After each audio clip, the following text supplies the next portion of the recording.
कि ये नारी शक्ति का जो बड़ा नारा लगाते हैं कि हम क्या है कि हम सशक्त नारी, सशक्त परिवार, सशक्त नारी बना रहे हैं, नारी की लाडली बहना योजनाएं चला रहे हैं, इनके पास लाडली बहनों के घर में बैठे बैठे पैसे देने के लिए तैयार है और इनकी योजना घर घर तक पहुंचाने वाली आशा के लिए पैसे नहीं है। हम यही कहना चाहते हैं, काम तो हमसे सरकार बराबर दिन रात ले रही है, लेकिन जितना काम करवा रही है उतना हमको वेतन नहीं दे रही है, जबकि अन्य विभागीय कार्य भी हमसे करवाए जाते हैं। जैसे कि हम अन्य विभागीय कार्य करते हैं तो हमारे काम वंचित रह जाते हैं। काम का मतलब क्या रहता है टाइमिंग? मतलब हमारे काम का कोई टाइम नहीं है, एनी टाइम एटीएम की तरह सरकार हमें यूज करती है। अन्य विभागीय कार्य आते हैं तो वो कार्य भी आशा से करवाते हैं, चाहे तो कोई सा जैसे एसआरआई का सर्वे आया था, लेकिन उनकी हाँ उसमें हम लोगों ने बिल्कुल पूरी आशाओं ने भरपूर सहयोग किया है। वो तो सिर्फ बैठते थे, फार्म करते थे, ऑनलाइन करते थे, आशाओं ने भरने का काम आशाओं ने किया, बंटवाने का काम आशाओं ने किया। भारत जहाँ कहता है कि लोकतांत्रिक देश है, लेकिन उसी में जनता परेशान रहती है, वर्कर्स परेशान रहते हैं, सरकार के एम्प्लॉय परेशान रहते हैं, चाहे वो औरतों से लेकर चाहे स्टूडेंट तक लोग हैं। जो अमित शाह जी कहते हैं ना कि हर घर में महिला सेफ है, हर घर में महिलाओं का विकास हो रहा है, लेकिन ये सारी महिलाएं देख लीजिए, ठीक, अपने कार्य के लिए यहाँ पे प्रदर्शन कर रही है जंतर मंतर पे। हाँ ठीक है, जंतर मंतर पे कुछ महिलाएं, पहले तो नाम बताइए। जी, हम नर्मदा ठाकरे, ऑल इंडिया आशा संघनी नारी शक्ति महासंघ राष्ट्रीय के अध्यक्ष नर्मदा ठाकरे जी। क्या मांगे हैं आप? हम लोगों की मांगे ये हैं कि हमें 2006 से मात्र सरकार ने 2000 रुपये दे रही है और वो भी कुछ राशि टुकड़ों में है, वो भी समय पे नहीं मिलती। 4 महीने से अभी किसी बहन को पैसा नहीं मिला है और हम अभी यहाँ भी आए तो दूसरों से कर्जा उठा के आए कि कम से कम मोदी जी तक हमारी आवाज़ गूंजे। इतना हनन है हम लोगों का। एक आंगनवाड़ी के अंदर 2 चेयर है, हालांकि आंगनवाड़ी को 15,000 है और आशाओं को 2,000, वो भी 4-4 महीने नहीं। और ये 2006 से लेकर 2025 आने वाला समय मात्र, मतलब ये मान के चलिए हमारे 20 साल हो गए। आज एक मजदूरी भी मजदूर करता है तो वो भी एक सप्ताह में मजदूरी बढ़ा के मांगता है, लेकिन हम गुहार लगा लगा के थक चुके। केंद्र सरकार ने आज तक हमारा ऊपर कोई एक्शन क्यों नहीं लिया कि ये नारी शक्ति का जो बड़ा नारा लगाते हैं कि हम क्या है कि हम सशक्त नारी, सशक्त परिवार, सशक्त नारी बना रहे हैं, नारी की लाडली बहना योजनाएं चला रहे हैं, इनके पास लाडली बहनों के घर में बैठे बैठे पैसे देने के लिए तैयार है और इनकी योजनाएं घर घर तक पहुंचाने वाली आशाओं के लिए पैसे नहीं है।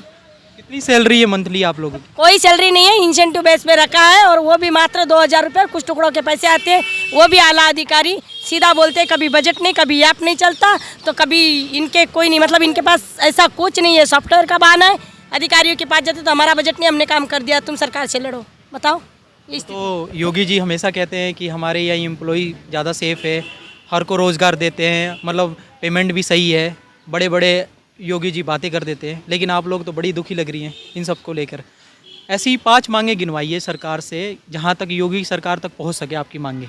5 चीज़ें हमारी तो ये मांगे, यूपी, मध्य प्रदेश, महाराष्ट्र, तेलंगाना से लेकर राजस्थान तक हमारा समान काम, समान वेतन, हमें एक नियमितीकरण किया जाए, हमारी आशाओं को 21,000 रुपये दिया जाए और हमारे जो सेवानिवृत्ति के बाद हमें कम से कम जीने लायक 10 लाख रुपए दिया जाए और अगर उनके कार्य के चलते अगर आशा की दुर्घटना में कुछ होता है तो उसे तुरंत 10 लाख का मुआवजा दिया जाए और हमें जीपीएफ से जुड़ा जाए ताकि हमारा भी व्यापन अच्छे से हो सके लास्ट तक और हमारा ड्यूटी का जो समय है, कभी भी उठाओ बजाओ घंटा और चलो, तो ये काम खत्म। हमारा भी ड्यूटी टाइम फिक्स करिए। जब तक हमें भी पता है सरकार ड्यूटी टाइम फिक्स ना करेगी, हमारा पेमेंट ना फिक्स करेगी, क्योंकि सरकार इसके पहले एक बार चर्चा कर चुकी है, लेकिन सरकार ने इस वादे के खिलाफ, इनने पहले बोला था कि 2012 में हम आपके ऊपर विचार करेंगे, मातृ मृत्यु शिशु मृत्यु दर कम करते रहे, लेकिन विचार ही कर रहे हैं। आज तक क्यों? ऐसा क्या विचार है कि सरकार को इतनी क्या आफत है कि ये 10 लाख आशाओं के लिए निर्णय नहीं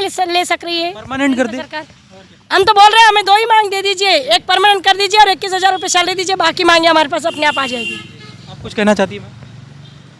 हम यही कहना चाहते हैं, काम तो हमसे सरकार बराबर दिन रात ले रही है, लेकिन जितना काम करवा रही है उतना हमको वेतन नहीं दे रही है, जबकि अन्य विभागीय कार्य भी हमसे करवाए जाते हैं। जैसे कि हम अन्य विभागीय कार्य करते हैं तो हमारे काम वंचित रह जाते हैं। काम का मतलब क्या रहता है टाइमिंग? मतलब हमारे काम का कोई टाइम नहीं है, एनी टाइम एटीएम की तरह सरकार हमें यूज करती है।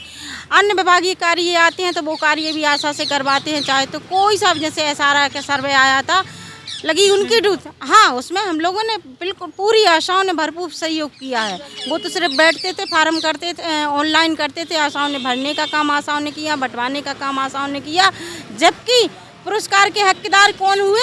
जो बीएलओ के कार्य कर रहे थे। आशाओं का किसी को कोई सम्मान नहीं दिया गया और आशाओं से पूरा सहयोग लिया है एसआरआई सर्वे में। और जबकि कोरोना काल में भी सब अधिकारियों के पास सैनिटाइजर था, मास्क थे, आशाओं को ना सैनिटाइजर दिया ना मास्क दिया, आशाओं को कोई सुविधाएं नहीं दी, जबकि जो व्यक्ति बाहर रह रहे थे, हर गांव में प्रतिदिन 1-2 व्यक्ति आते थे। आशा घर आई, घर आकर नहाया धोया, खाना खाया, इसके बाद पता चला कि कोई अन्य व्यक्ति आ गया है बाहर से, तो तुरंत फिर आशा उसके घर चल देती थी। उसके पास कोई सुविधाएं नहीं थी। आप कुछ कहना चाहते हैं? जी, हमारी प्रदेश अध्यक्ष नर्मदा ठाकरे जी ने जो मांगे रखी हैं सरकार से, वो लीगल मांग है। एक्चुअली हम लोग ज़मीनी स्तर के कार्यकर्ता हैं और इतना वर्क करते हैं कि एक कुर्सी पे बैठा अधिकारी भी जो तनख्वाह पा रहा है वो भी उतना वर्क नहीं करता है जितना हम लोग करते हैं। हम लोगों की 24 घंटे की ड्यूटी है। जैसे कि मैं अभी हमारी दीदी ने बताया है कि हमें हर काम में घसीटा जाता है, चाहे आयुष्मान हो, चाहे आभा आईडी हो, या चाहे कोई गैर विभागीय कार्य हो, चाहे नगर निगम के काम हो, उसमें हमें इन्वॉल्व कर दिया जाता है बिना पैसे के, किसी भी पैसे के द्वारा। तो क्या हम लोगों को सरकार क्या समझ रही है? ना तो मजदूर समझ रही है, बोलती है रीढ़ की शोषण कर रही है। शोषण कर रही है, बोलती है रीढ़ की हड्डी है।